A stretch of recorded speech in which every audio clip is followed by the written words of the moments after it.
Tasty crispy సగ్గుబియ్యం వడియాలు snack లాగా కూడా తినచ్చు. ఈవినింగ్ మనకి ఆకలేసినప్పుడు ఇన్స్టెంట్గా ఏ విధంగా చేస్తారో ఈ వీడియోలో చూసేద్దాము. మనకి అతి ముఖ్యమైనది ఈ సగ్గుబియ్యం ఏ విధంగా ఉడకబెట్టుకోవాలనేది, తర్వాత దానిలో వేసే ఉప్పు చాలా ముఖ్యమైనది. 1 గ్లాసు సగ్గుబియ్యానికి గాను 8 గ్లాసులు నీళ్ళు పోసుకోవాలి. ముందు రోజు రాత్రి 1 గ్లాస్ సగ్గుబియ్యము తీసుకుని దాన్ని శుభ్రంగా కడుక్కుని దాంట్లో 2 గ్లాసులు నీళ్లు పోసుకుని నానబెట్టుకోవాలి. నేను 1/2 కేజీ తీసుకున్నాను కాబట్టి 2.5 గ్లాసులు ఈ గ్లాస్ తోటి వచ్చింది. 2.5 గ్లాసుకు గాను 5 గ్లాసులు నీళ్లు పోసుకుని నానబెట్టుకున్నాను రాత్రి. పొద్దున్న అయ్యేసరికి ఈ విధంగా సగ్గుబియ్యం చక్కగా నీళ్ళంతా పీల్చుకొని మెత్తగా ఇలాగా నొక్కితే అలాగా చిదిపినట్టుగా అవ్వాలి. ఆ విధంగా నానబెట్టుకోవాలి. 2 గ్లాసులు నీళ్లు పోసేసాము. మరుసటి ఉదయము మనము వడియాలు పెట్టుకునేటప్పుడు ఈ సగ్గుబియ్యాన్ని ఉడకబెట్టుకోవాలి.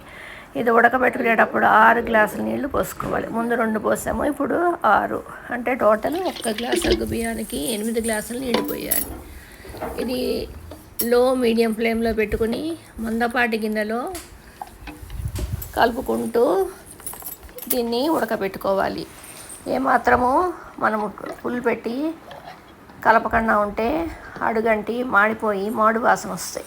అందుకని చాలా జాగ్రత్తగా దగ్గరుండి దీన్ని బాగా కదుపుతూ మధ్యలో కదుపుతూ లోలో మీడియంలో పెట్టుకుంటూ అడ్జస్ట్ చేసుకుంటూ దగ్గరుండి చేసుకోవాలి. దాదాపు అరగంట నుంచి 40 నిమిషాలు పడుతుంది ఇదంతా ప్రాసెస్ అవ్వటానికి. ఇప్పుడు ఈ సగ్గుబియ్యం ఉడికి బాగా చక్కగా ఇలాగ థిక్గా అవుతుందన్నమాట. ఇలా అవ్వాలి. ఇలా అయినప్పుడు మనము దీంట్లో సరిపడా ఉప్పు, ఒక 2 పచ్చిమిరపకాయలు మాత్రమే వేసుకున్నాను నేను. ఇందులో ఎక్కువ కారం ఉండకుండా ఉంటేనే బాగుంటుంది. అలాగే చెంచాడు జీలకర్ర, ఇష్టం ఉన్నవాళ్ళు నువ్వులు కూడా వేసుకోవచ్చు. అయితే ఉప్పు వేసేటప్పుడు చాలా జాగ్రత్తగా ఉండాలి. మామూలుగా వేసే ఉప్పు కంటే చాలా తక్కువ వేయాలి. మనం నీళ్ళు నోట్లో వేసుకు చూస్తే చప్పగానే అనిపించాలి మనకి.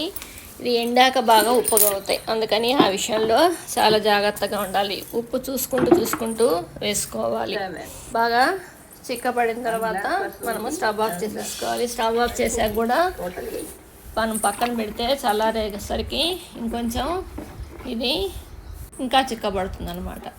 ఇప్పుడు మనము దీన్ని ఒక తడిగుడ్డ పైన కానీ ప్లాస్టిక్ పాలిథీన్ కవర్ పైన కానీ వేసుకొని మంచి ఎండలో 2-3 రోజుల పాటు ఎండబెడితే వాటంతటా అవే ఊడి వచ్చేస్తాయి ఎండిపోగానే. అదే మనకి ఇండికేషన్ అది బాగా ఎండిపోయింది. వచ్చేసాక కూడా 1 రోజు ఎండలో పెట్టుకుని తీసేసుకోవాలి. టేస్టీ క్రిస్పీ సగ్గుబియ్యం వడియాలు రెడీ.